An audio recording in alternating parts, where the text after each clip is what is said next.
रामायण की एक पात्र शूर्पणखा के बारे में तो सभी जानते हैं, और ये भी कि वनवास के समय लक्ष्मण ने शूर्पणखा की नाक काट दी थी। तो आज हम रामायण के इसी पात्र के बारे में कुछ जरूरी जानकारियां देंगे। सबसे पहले बात करते हैं शूर्पणखा थी कौन। शूर्पणखा मुनि विश्रवा और केकसी की पुत्री तथा लंका के राजा रावण की बहन थी।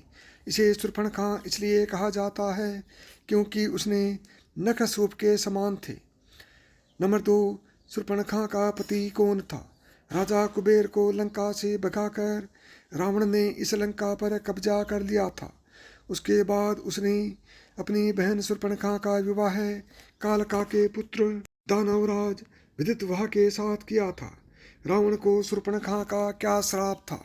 एक बार त्रिलोक के विजय पर निकले रावण ने एक युद्ध में शूर्पणखा के पति विदितविहा को ही मार दिया था। इससे शूर्पणखा बहुत दुखी हुई। उसने मन ही मन रावण को शाप दिया कि मेरे ही कारण तेरा सर्वनाश होगा। रावण ने उसे अपने भाई खर के पास रहने के लिए दंडकारण्य भेज दिया था। हालांकि यह भी कहा जाता है कि एक बार रावण शूर्पणखा के घर गया। शूर्पणखा का पति विदितविहा भगवान विष्णु का भक्त था। यह देखकर रावण क्रोधित हो गया और उसने उसका वहीं वध कर दिया था। अभी आगे बताते हैं जब राम पर शूर्पणखा मोहित हुई थी। रामायण के अनुसार श्री राम वनवास के समय दंडकारण्य में ही रहते थे।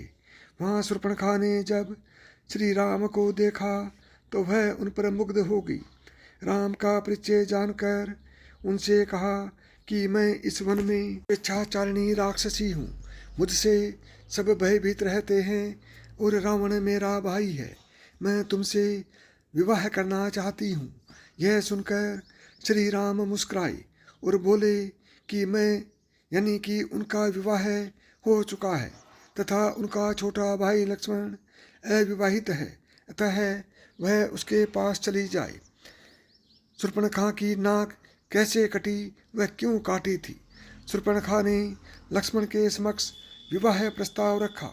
तब लक्ष्मण ने अस्वीकार कर उसे फिर श्री राम के पास भेज दिया। यह सुनकर वह क्रोधित हो गई और उसने कहा कि मैं सीता को अभी मार देती हूँ और फिर हम विवाह कर लेंगे।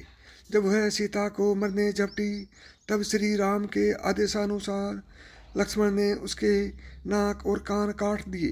कहते हैं कि जब यह घटना घटी तब तीनों पंचवटी में ही रहते थे। पंचवटी नासिक में है।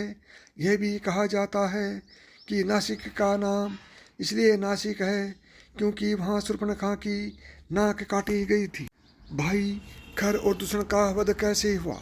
अपनी कटी नाक के साथ शूर्पणखा अपने भाई खर और दूषण के पास गई।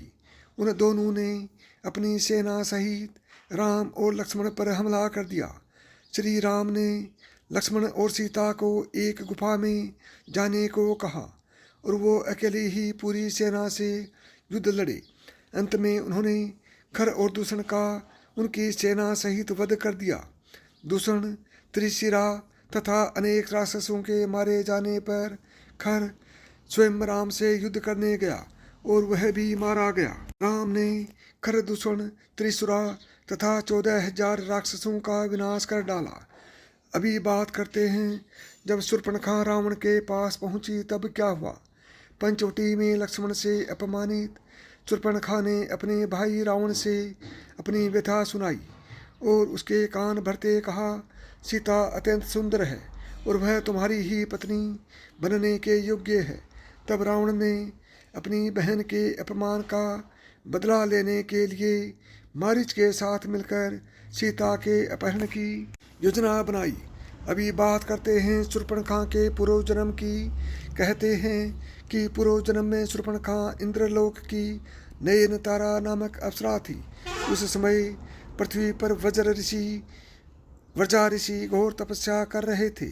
तब ऋषियों की तपस्या भंग करने हेतु इंद्र ने नयनतारा को पृथ्वी पर भेजा, परंतु वज्रा ऋषि ने तपस्या भंग होने पर इसे राक्षसी होने का शाप दे दिया।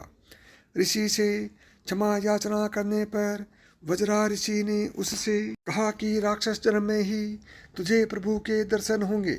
तब वहीं अप्सरा अगले जन्म में शूर्पणखा राक्षसी बनी। अभी शूर्पणखा को सत्य का ज्ञान कैसे हुआ? जब लक्ष्मण ने शूर्पणखा की नाक कान काट दिया तो शूर्पणखा के ज्ञान चक्षु खुल गए और उसे पता चल गया कि वह कौन है।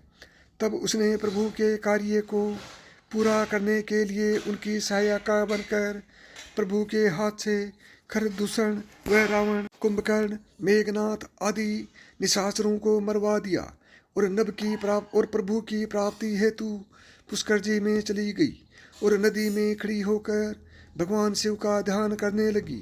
हालांकि यह भी कहा जाता है कि रावण का वध होने के बाद शूर्पणखा दत्ते गुरु शुक्राचार्य के पास जंगल में उनके आश्रम में रहने चली गई थी।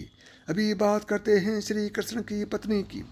ऐसी किंवदंती है कि शूर्पणखा की आराधना के बाद भगवान शिव ने शूर्पणखा को दर्शन देकर वर प्रदान किया कि 28वें द्वापर युग में जब श्री राम कृष्ण अवतार लेंगे तब कुब्जा के रूप में तुम्हें कृष्ण से पति सुख की प्राप्ति होगी।